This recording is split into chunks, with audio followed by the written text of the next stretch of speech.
I think there is no such a thing that discovering a style within the night. Yeah. I mean, people at Gen Z Absolutely and not. Alpha more because Gen Z are old. Yeah. But the younger generation, they think that discovering style is something like a brilliant idea. That it's like, okay, now I'm discovering my style, and they just, spend few hours and they discover themselves. Yeah. You Doesn't work couldn't like describe it any better. It's not that just easy. And sometimes it's heartbreaking when I do the lecture, and I have to tell them that, okay, you are 20 something, so probably in 10 years you're gonna discover your style, and they have always so sad faces after. oh wow. Yes, because they don't realize that it takes so many time. Yeah. I can only imagine. Yeah. I mean the faces and everything. But it's so true, developing yourself and developing your style really takes a lot of time. That's why, there is not a big number of people who are world recognized that have 22, 25 years, because it really needs a lot of time. It requires a lot of effort and a lot of work to actually get there.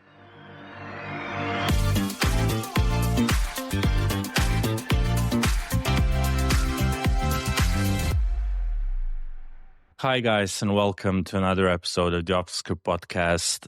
My today's guest is an absolutely amazingly creative art director, but now she's, I would say, graphic designer in all the possible senses. She comes from Poland, and her work is absolutely stunning to me, and I would say one of the most unique styles I've seen recently. So, Martyna, welcome to the show. Hello, thanks for the invitation. I have to admit that it's always a stressful moment when you hit the button of recording. Okay. And to be honest, that's my first podcast in not my native language, so I'm a little bit. Oh, okay. About it, because this is a difference when you are on a stage and you feel the energy of the audience, and it's like an hour on the stage and just, there's no recording. Sometimes it is. Yeah. No one, I'm sure that people,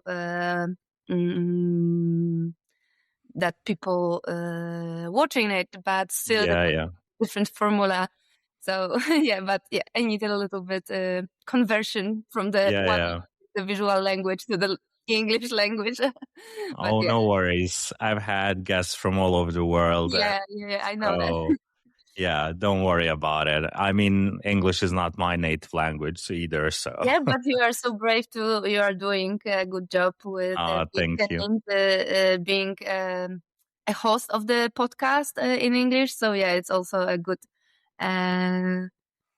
it's also good for our minds. Yeah, absolutely. Yeah. So, when I was, presenting you, and I really didn't want to go into pronouncing your last names because, I don't want to make mistakes. So if you can, full name is... So my name is Martyna Wędzicka, and it's a full Polish name.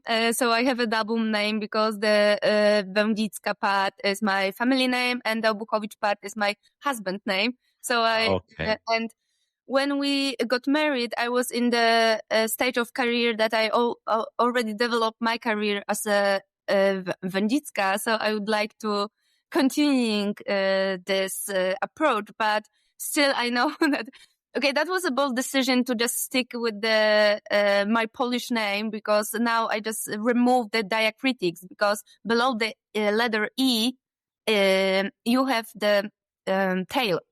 So it's L. It's really, really hard to pronounce for people outside Poland. So more like Wędzicka, but I know that people pronounce Wędzicka, and I think it's fine. But maybe I would change a little something in terms of how should my brand name sound like. But Okay. still, I think I'm really proud Polish girl. I mean, it's not something common in Poland because, in many reasons, but I think now it's a strength Okay. that I have a Okay. Polish name and that I don't feel made up a fake brand studio name. Yeah. Well, I would say it gives you a unique, Yeah. position when starting. I know it probably gets easy. Well, it's quite hard at the beginning when you present yourself and everything, but it's something unique that you have, considering that there's a lot of studio names, as you said, made up things. So you have your own, but still completely unique and different. Yeah, especially that I think that Polish designers have a lot to offer. And I think our names are not visible enough. So I think because of that, my name is visible. So people are just, want to know from where I am. Yes. Because they see the name and it's, oh wow, it's so difficult to pronounce and why we have so many strange letters next to each other. So Yeah. maybe this is like a part of my goal and the what I want to do for the industry in our country as well. So I think it was a smart decision, but it's not easy sometimes Yeah. when it comes to the international recognition, I guess. Yeah, I can imagine, absolutely. Well, one of my questions, well, the ones I prepared, was actually about how good is Polish design scene at this moment, for At this example. moment, yeah, that's the very interesting question because to be honest, when I appear somewhere as a speaker or as a judge, there is always the question like that: how the Polish scene looks like now. And to be honest, I think um, we are very strong for years. Especially like 50 years ago when it Okay. comes to Polish School of Posters, because people around the world know Polish graphic designers from this particular period of time, and also the approach how we as a society, as a nation, Yeah. think about the posters, and also how we combine the arts and craft approach with the design itself. But there is no knowledge right now about the new wave of graphic designer. And I'm aware of that because, I think there is a lack of communication between Poland and the rest of the world for the past 20 or 40 years because of the politic situation. But now I think since I've graduated and my colleagues from the same year, I think maybe we didn't agree, to be honest, for that, but there was something that we felt that there is our time right now. So now we want to show the rest of the world that Polish designers are thriving and we are in a good spot right now. So yeah, thanks to maybe this, there was very little small steps within the 20 years, our last 20 years, to be in that position right now. So I see that many graphic designers are also more visible from Poland. Designers from Poland are more visible around the world, and I'm really happy about it because I always wanted to add a brick in this kind of being more recognizable worldwide.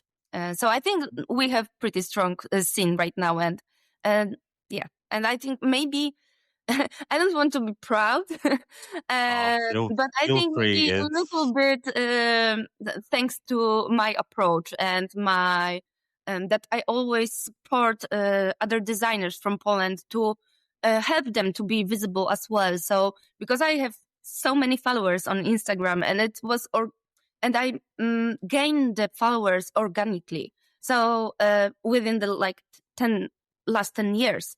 So I always support other designers and show their designs on my Insta stories as well. I don't think that it's I think it's my responsibility also. Yeah, I can absolutely understand that and see where you are coming from, and that's really amazing. You started, well, after the graduation and everything, you were a part of the studio, one of the co-founders. Yes. But you decided to step away so that you can actually explore art more freely and design more once again. Was it I mean, I have the same experience. I had my own studio, and then at the end I was just doing paperwork most of the time. So, and then I really wanted to do design once again, because that's why I started it. How did it feel for you, you know, to be trapped in paperwork, to be I don't know, doing like project management all the time and not being able to do art that much? Oh, that was super tough. I think it was the main reason why I just, rediscover myself Yes. once again, because I was in a super comfortable situation. I had a studio with the two other partners, so we shared the responsibilities. We had a team that was a small team, but still I had the people to rely on. So it was super comfortable situation in terms of money, in terms of clients, in terms of everything, the schedule. But as you said, I was more like a project manager at that time, and probably because we were super young. It was 10 years ago, so I was 25, 26. And it was right after the graduation, so I knew nothing Yeah. about the business. So we figure out along the way everything, and I think my tip for the designers, if they wanted to go and run their own studio, just please hire a proper project manager. And I that's the absolutely only agree. tip, I agree. almost. But yes, so I felt awful because I always feel that I have so much creativity to share. So, and I was trapped in the paperwork, as you said, and also with the whole organizing schedule, giving feedback, which was nice because I love giving feedback to my fellow designers. We are talking about the project all the time. Even to these days, with those designers who work with me and for me, because we are still friends. So it's super nice that we ended the studio, but we are still friends. So it was all about the human connection in our case. But now I was thinking about it because it's almost 8 years after I moved from the studio to self-employed. And the past 8 years was amazing. But sometimes, I missed my studio. I mean, I missed people because I don't have so much opportunity to gain feedback of my work. So I need to, just decide it by myself for everything, basically. Okay. Yeah, I mean, I can imagine. It was pretty similar for me. I didn't go to, graphic design university, but I started freelance. Well, I started the agency without any knowledge about project management, as you said, without any, experience in design agencies. So I can absolutely understand how that was like trapping you and stopping you from actually doing the design work. So I absolutely understand that. Was it difficult to rediscover, to find yourself again once you went freelance?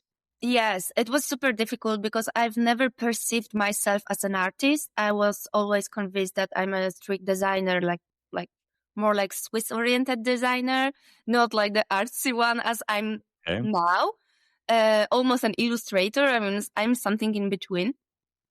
And I think because I had the studio and we were working together for 4 years, and we mainly worked for the startups and commercial brands, doing visual identities, which you can also have fun with it, but still it was so brief oriented.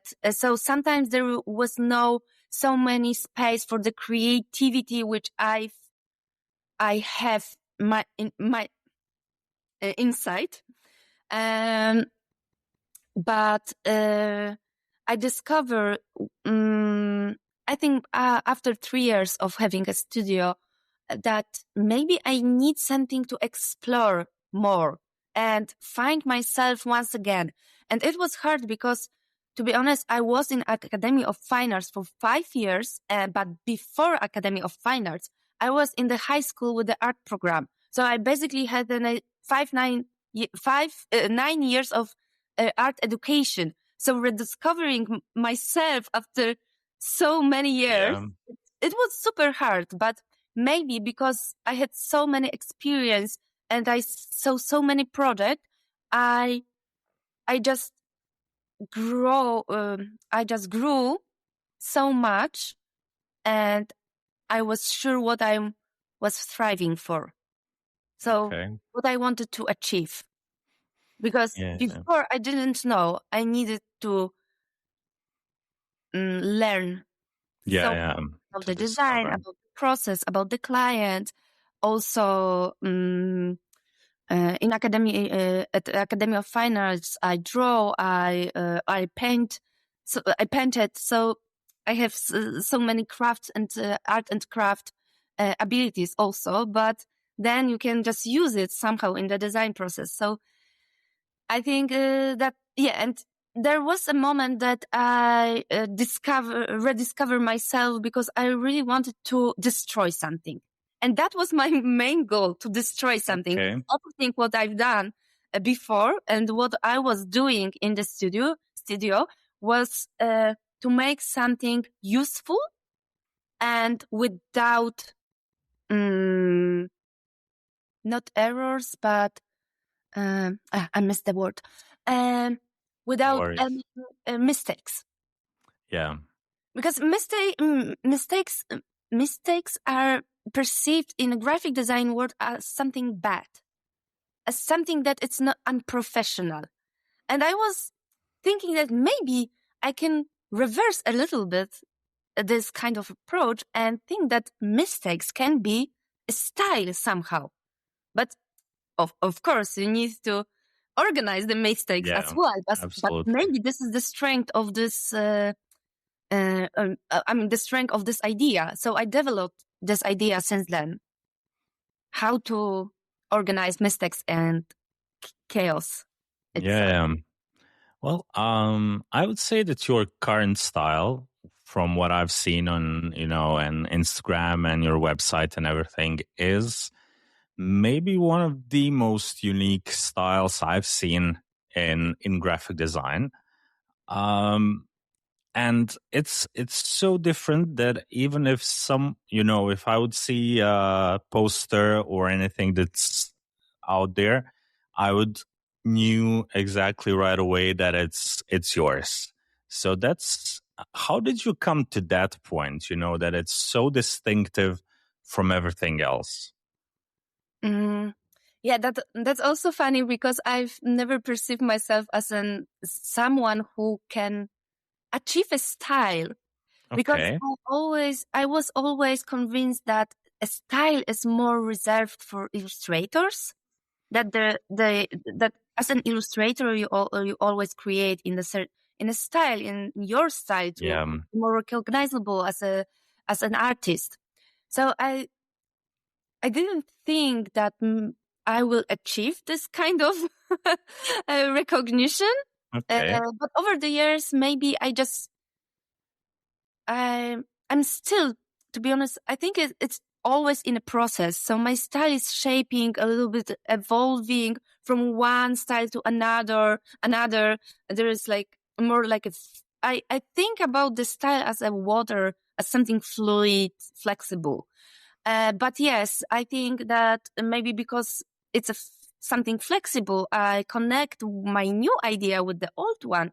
So there is no such differences between my work. So they are work very cohesive, but Yes. they are different still somehow. And it's, to be honest, it's really hard because I'm working in the culture industry. I design a lot of festivals, so it's very important for them to be one of the kind. And I have Yes. pretty cohesive style, so okay. So but still, so I think years. I mean, the time makes the style. Okay. I think there is no such a thing that discovering a style within the night. Yeah. I mean, people at Gen Z and Absolutely not. Alpha more because Gen Z are old Yeah, already. yeah. But the younger generation, they think that discovering style is something like a brilliant idea. That it's like, okay, now I'm discovering my style, and they just spend few hours and they discover themselves.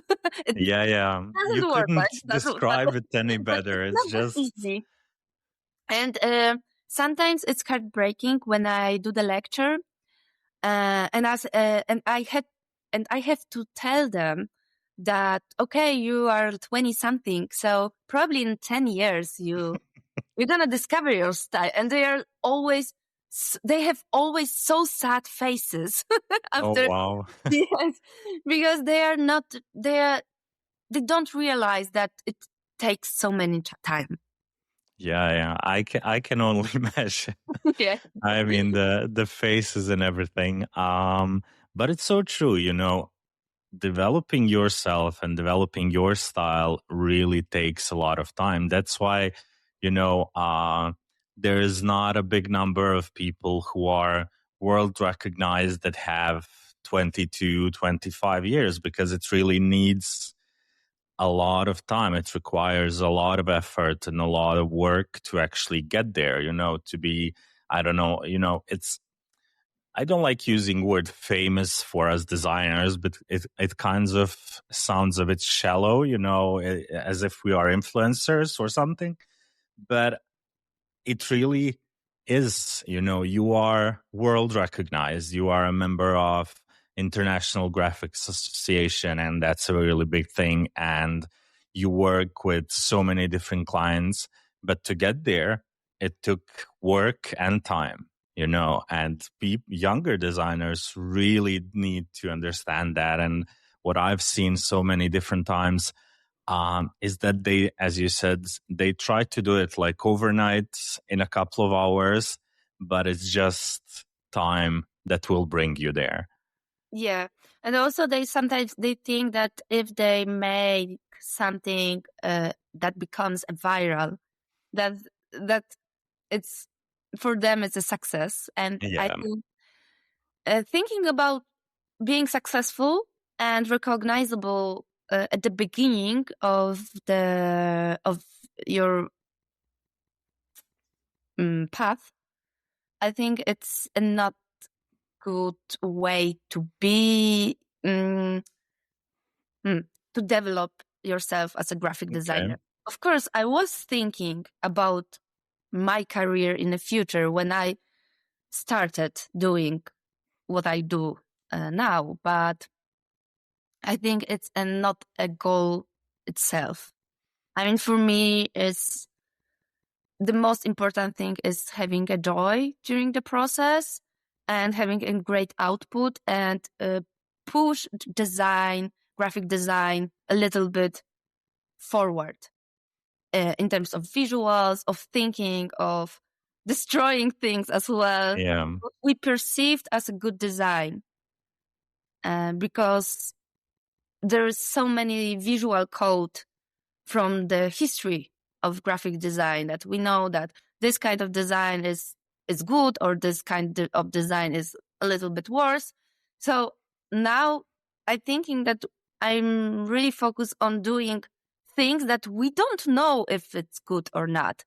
And we need time to evaluate it.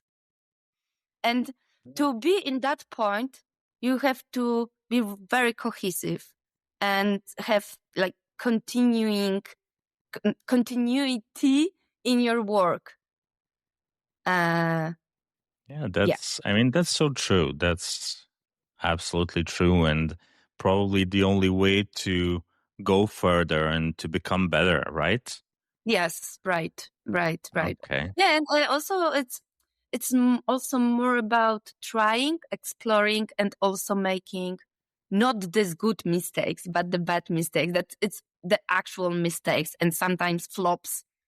And there's also and also about what you've done, of what you designed for the client. Sometimes they're not good enough product, but I learn from that and I can do it better. But it's you're never sure when you discover your own style if it's good or bad. It's almost it's very similar to art. When you do the art and it's something groundbreaking, you need to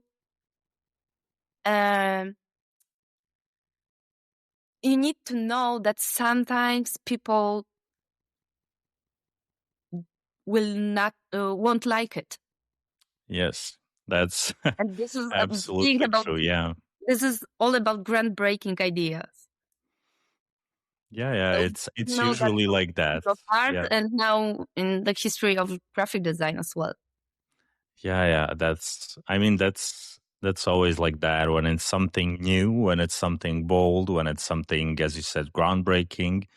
It's usually not accepted right away, but it just needs time to find its way into the mainstream design and mainstream art. And I love that. Yeah, absolutely. How was, we don't get to see many, I would say, not even European artists, but especially, artists from countries like Poland and even Austria and, that kind of Central European art. Was it difficult to break into the world of graphic design and to become someone who is, equally valued like, I don't know, American designers or British designers? Was that a bit more difficult for you because of the country where you're coming from? To be honest, I feel really lucky. I think it was more like luck. Okay. But yeah, I mean, I don't want to think about myself and my career that it's only a luck, because I put a lot of work to be at that point, and also developing my social media, website, being a speaker, giving lectures in different countries in Europe. In Europe. Oh, I was in Korea once. Yeah, but still in Europe, just to show myself as a graphic designer, what I also represent besides design. So what I represent when I talk about design, as we are, as our meeting today. Yeah. I think I had, from the very beginning, my goal was to be beyond Poland. So I was very focused on that. So at the very beginning, maybe for the first year after I quit my studio and become the self-employed designer, after 1 year, I convert all the content to English language, just to be more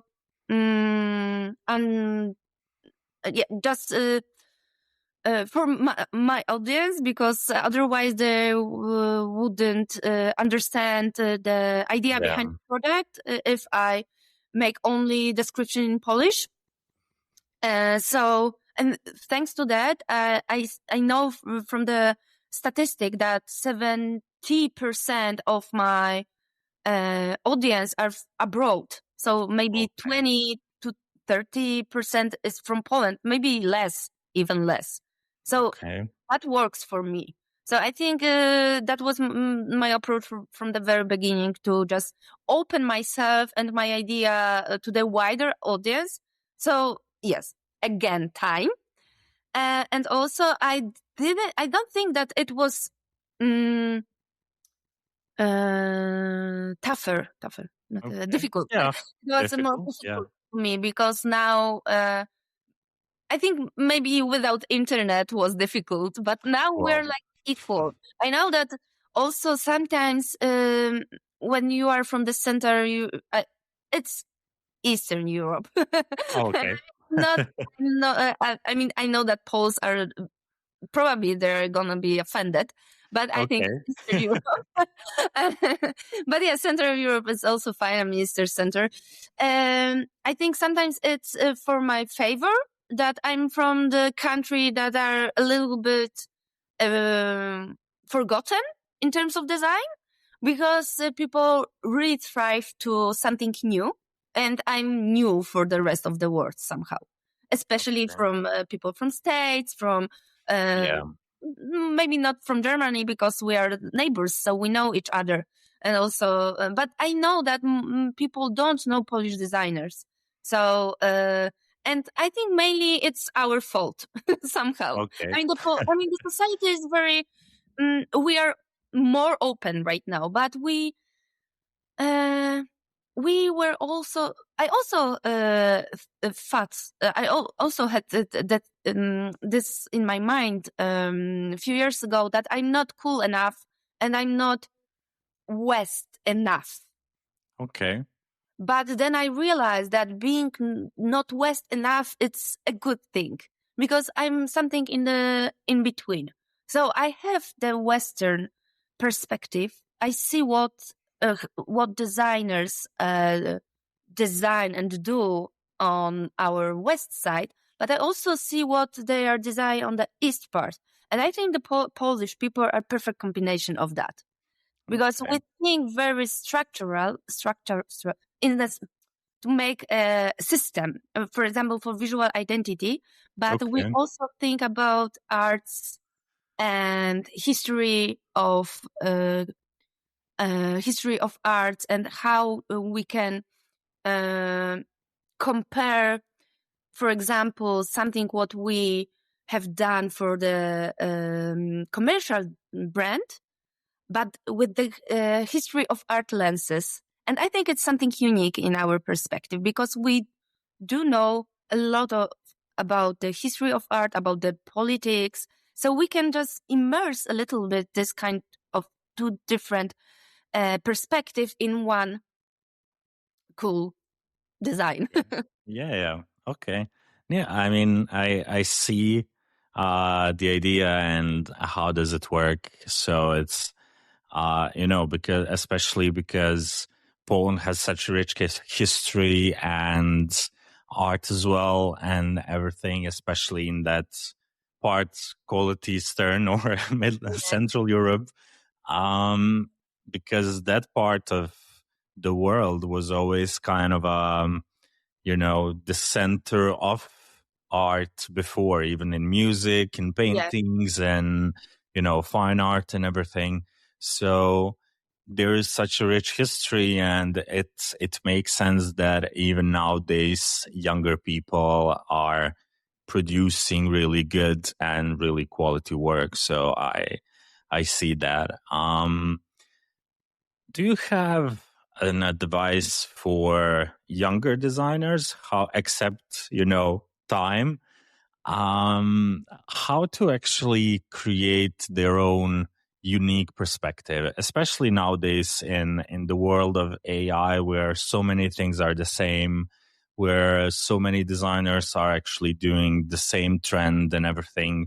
How do they make themselves more unique nowadays?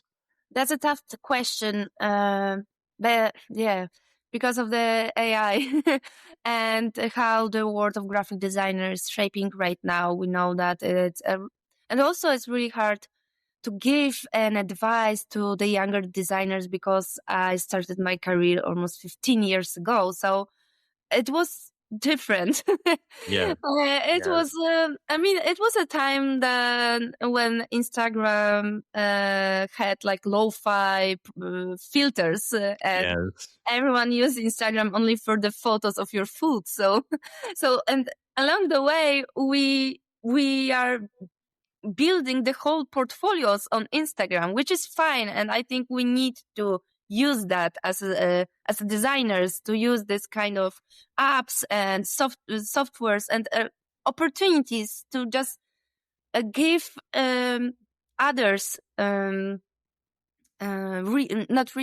give others a chance to be seen. So this is first of all, I think that they have already have this approach that they wanted to be seen. So it's I think that changed because a few years ago people were super afraid to show their work because they were convinced, and that's true also. I mean, it's still true that everything lasts forever on internet. But when you share your process and idea and also how you develop and evolve as a graphic designer, people are more trust in you and your ability to design. So I think sharing the process and sharing your unique perspective is very important. And also I think because now we are also with most of my friends are graphic designers as well, or they are working creative industry. So we have a lot of topics as what you think about the future of graphic design and what we should do right now. And to be honest, I'm just, and my answer is always that I'm go with the flow right now. But I think that we need to, as a graphic and new graphic designers, I mean, the new wave, the people who just graduated, they need to think about design and their style as something they want to curate it. So picking what is their style for first, what the aesthetic. I know aesthetic is like, it's a word like for more for the trendy something, but you can pick your aesthetic and just be very immersed in it. And thanks to this, you can develop your style. Of course, it's really also, but in the other hand, sometimes you need to just make money. So you need to go to an agency and design like 100 posts for social media. But luckily, we probably in a few minutes, the AI will do this for us. So we don't have to think about the changing formats anymore. So I think focusing on your style and what's your why you are a little bit weird and why you are stand up. Let me rephrase myself. Why I know that people who are in creative industry and they are creative somehow, they feel a little bit weird and they are weirdos and they are different than the mainstream. So I think we need to go with this weird feeling with all our hearts. And this is where the style is born. Yeah.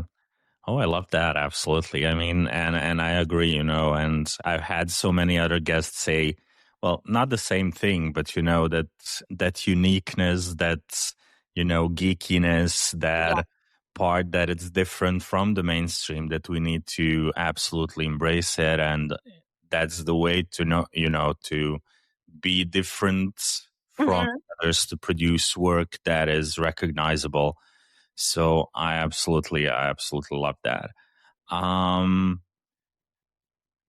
Talking about the weirdness and, that different style and everything, did you have that from the younger age? How were you as a kid? Were you exploring, or how were you as a, I don't know, 8, 10-year-old girl? Yeah. So I'm the only child. So because of that, I was sitting in my room for whole day Okay. and creating something.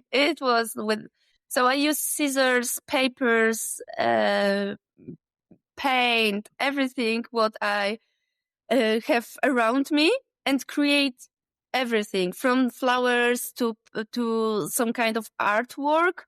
So when I was very young, my dad and my mom, they realized that she's a weirdo, but in a good way. Okay. So I remember I have still this recording. When I was 5, I painted like 20 or 20 something on A4 format artwork. And my dad made me an exhibition on the floor in my grandma's kitchen. And Okay. I remember that he said, that's the very first exhibition of Martyna Wędzicka. And she made the whole exhibition within the 30 minutes. Oh, okay. And I really love this video because it reminds me that I was always creative and I always had something in myself. And to be honest, I told you that I had 9 years. I have 9 years of creative education, and to be honest, the school and the academy, it's only to thrive your creativity, but from the perspective, I think that it was more like chains to me but maybe it was good because now I can design in a structure, but also design with the completely freedom. But I have now two perspectives. Maybe without the school, I would be like very crazy artist right now doing, I don't know, something Yeah. loud and not design oriented. But thanks to school and thanks to academy, I'm able to organize myself. Okay. And also, I think that I always felt that I'm weird as well. So this is why I told you so much about weirdness, because to be honest, I remember that I always do something, besides the design and arts. I was thinking that I'm gonna be a fashion designer or something like that. So I just, sew the buttons to my Okay. trousers, and it wasn't beautiful, but I was so proud. So I was in this garment at Okay. school. So it was weird in 90s. It wasn't now creativity. It's a good thing. I think in the beginning in 90s in Poland after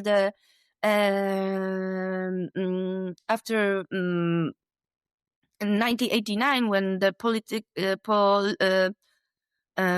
democracy when we finally became a democratic country, it wasn't that good to be weird and different from each other, because for the past, before 90s, well, like 20 or 30 years, we were equal, the same, gray, without, very different and art Yeah. people. There were always something bad. I mean, there is also something, the expression in Polish. I don't know, maybe it's worldwide, but I see that in Poland when you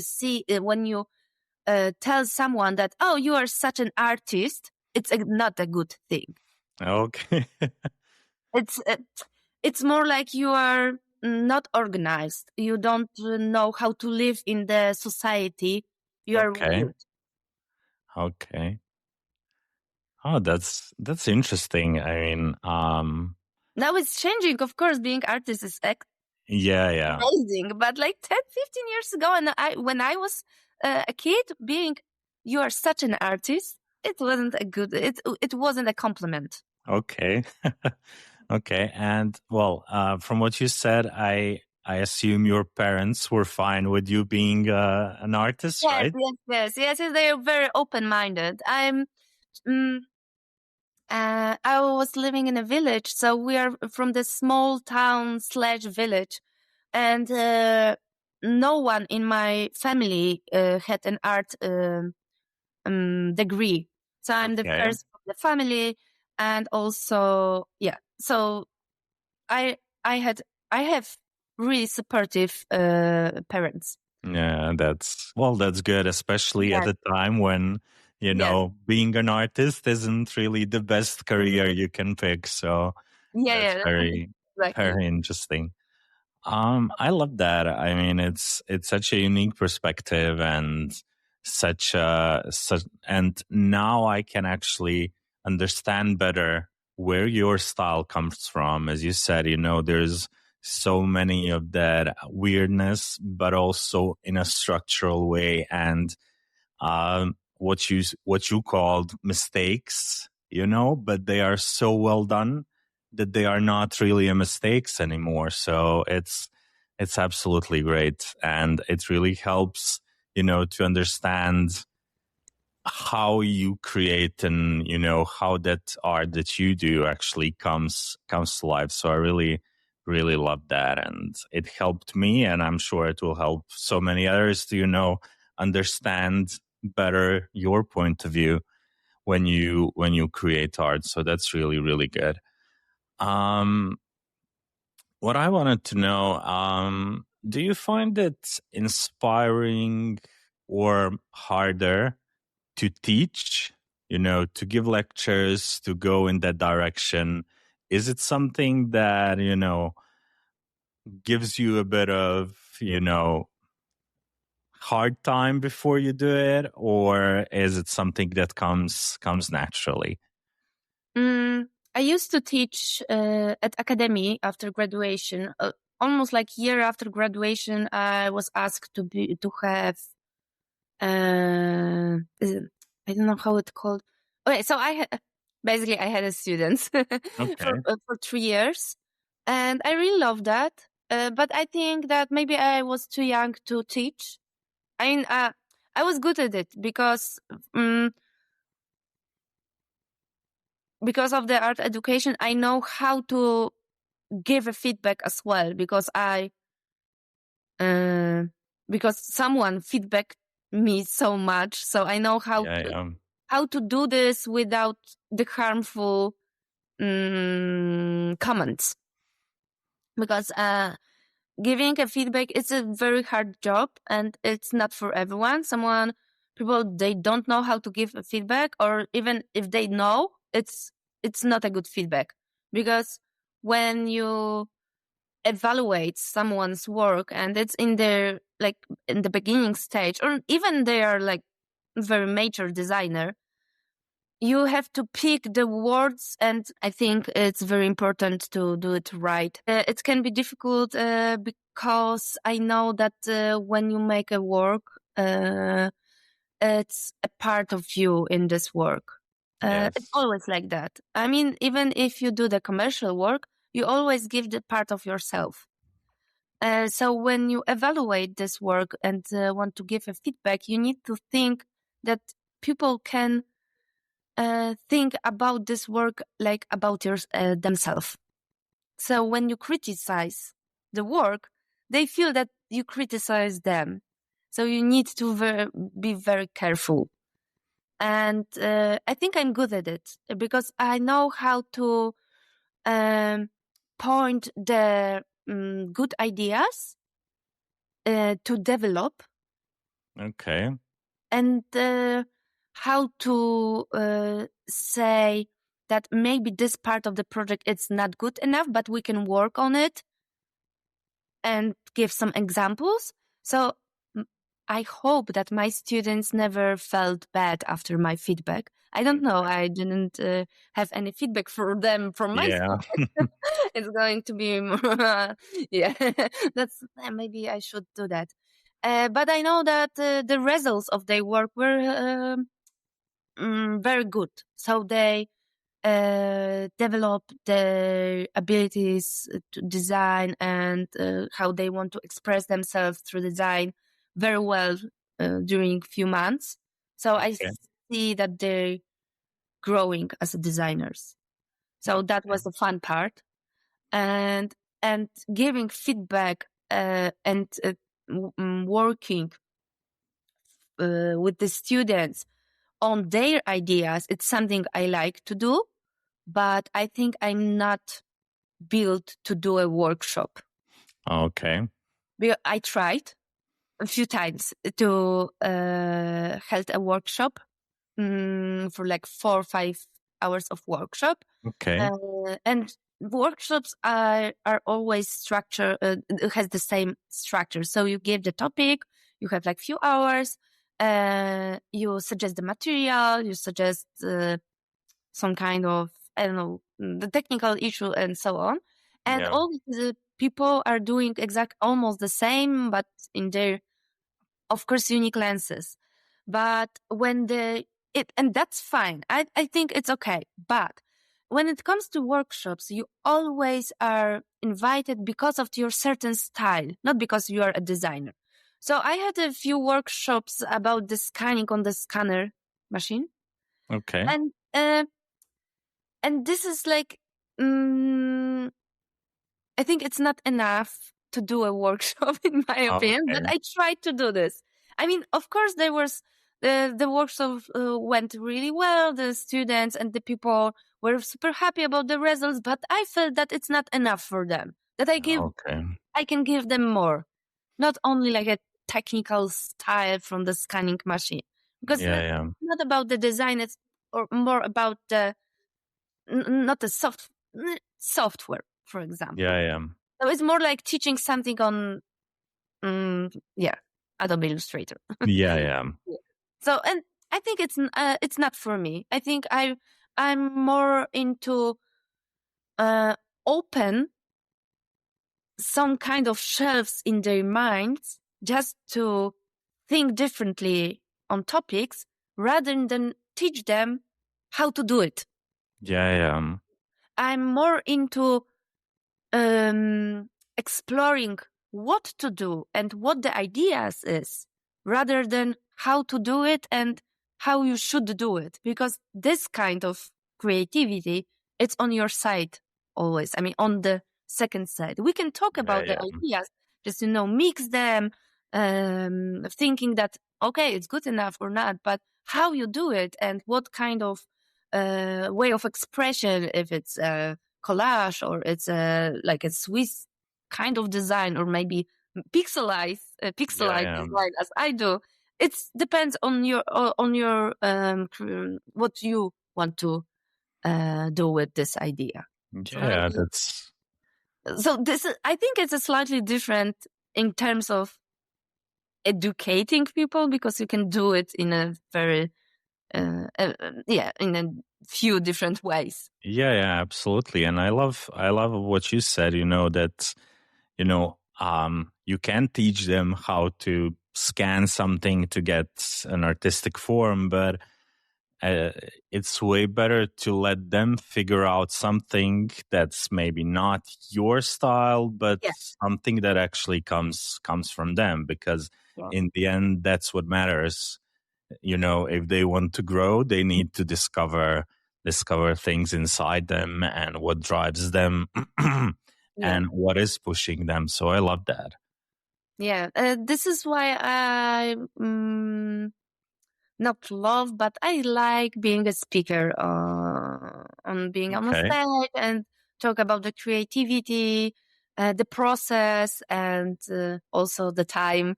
Yeah. Because within the time just when I get back to my work from 2016, they're different than now, and I think that's the best way to see if you are growing as well For in sure. your career. It's yeah, I think it's a nice point of view. So this is why I really love to prepare new lectures over and over Okay. again, because this is my self-reflection moment. I would be able to, with all of my guests, I could talk for hours and hours, but we all have our work and everything. So I really want to thank you for taking your time and to talking to me today. It was a really, really lovely conversation. And I really do hope that we will repeat this at some point. Awesome. Thank you as well. It was a pleasure. Yeah, absolutely. Okay. Thank you. And bye-bye, everyone.